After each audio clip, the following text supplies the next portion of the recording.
ఓం శ్రీ మహాగణాధిపతియే నమః. శ్రీ గురుభ్యో నమః. శ్రీ మాత్రే నమః. సర్వమంగళప్రదాయిని శ్రీ పార్వతీమాత. ఈ స్తోత్రం సాక్షాత్తు శ్రీ బ్రహ్మకృతం.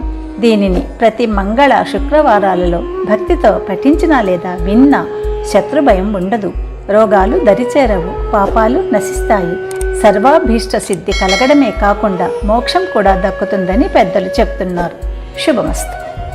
మీరు మొదటిసారిగా నా ఛానల్ చూస్తున్నట్టయితే మీరు సబ్స్క్రైబ్ చేసుకుని అందరికీ షేర్ చేసి సహకరించండి. నా ఛానల్లో ఆల్రెడీ వివిధ స్తోత్రాలను చేసి పెట్టాను.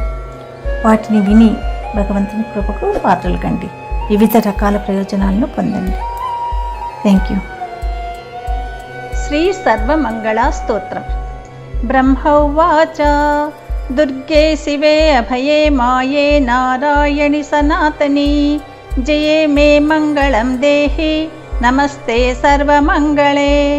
దైత్యనాశార్థవచనో దకారః పరికీర్తితః ఉకారో విఘ్ననాశార్థవాచకో వేదసమ్మతః. రేఫో రోగఘ్నవచనో గశ్చ పాపఘ్నవాచకః భయశత్రుఘ్నవచనశ్చ ఆకార పరికీర్తితః. మృత్యుక్తిస్మరణాద్యస్య ఏతే నశ్యంతి నిశ్చితం. అతో దుర్గా హరేః శక్తిర్హరిణా పరికీర్తితా. విపత్తివాచకో దుర్గశ్చ ఆకారో నాశవాచకః. దుర్గం నశ్యతి యా నిత్యం సా చ దుర్గా ప్రకీర్తితా. దుర్గో దైత్రేంద్రవచనో అప్యాకారో నాశవాచకః. తం ననాశపురాతేన బుద్ధైర్దుర్గా ప్రకీర్తితా. షష్ఠ కళ్యాణవచన ఇకారోత్కృష్టవాచకః. సమూహవాచకశ్చైవ వాకారో దాతృవాచకః. శ్రేయః సంఘోత్కృష్టదాత్రీ శివా తేన ప్రకీర్తితా. శివరాశిర్మూర్తిమతి శివా తేన ప్రకీర్తితా. శివో హి మోక్షవచనశ్చ ఆకారో దాతృవాచకః. స్వయం నిర్వాణదాత్రీ యా సా శివా పరికీర్తితా.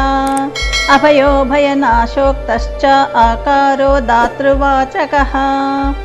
ప్రదదాత్యభయం సద్యః సా భయా పరికీర్తితా. రాజస్త్రీవచనో మాశ్చ యాశ్చ ప్రాపణవాచకః. తాం ప్రాపయతి యా నిత్యం సా మాయా పరికీర్తితా.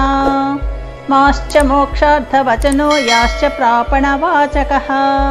తం ప్రాపయతి యా సద్యః సా మాయా పరికీర్తితా.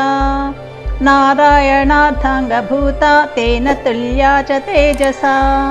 సదా తస్య శరీరస్థా తేన నారాయణీ స్మృతా. నిర్గుణస్య చ నిత్యస్య వాచకశ్చ సనాతనః.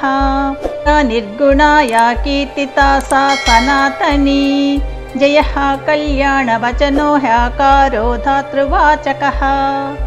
జయం దదాతి యా నిత్యం సా జయా పరికీర్తితా.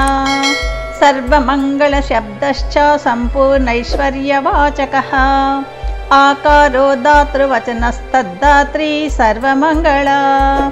నామాష్టకమిదం సారం నామార్థసహసంయుతం. నారాయణేన యద్దత్తం బ్రహ్మణేనాభిపంకజే.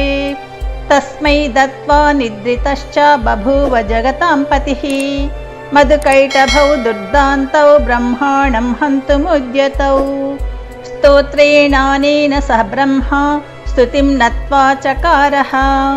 సాక్షాత్ స్తుతా తదా దుర్గా బ్రహ్మణే కవచం దదౌ.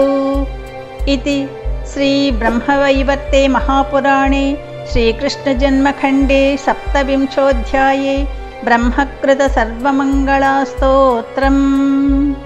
యదక్షరపదభ్రష్టం మాత్రాహీనం తు యద్భవేత్ తత్సర్వం క్షమ్యతాం దేవీ నారాయణి నమోస్తుతే. సర్వం శ్రీ శివార్పణమస్తు.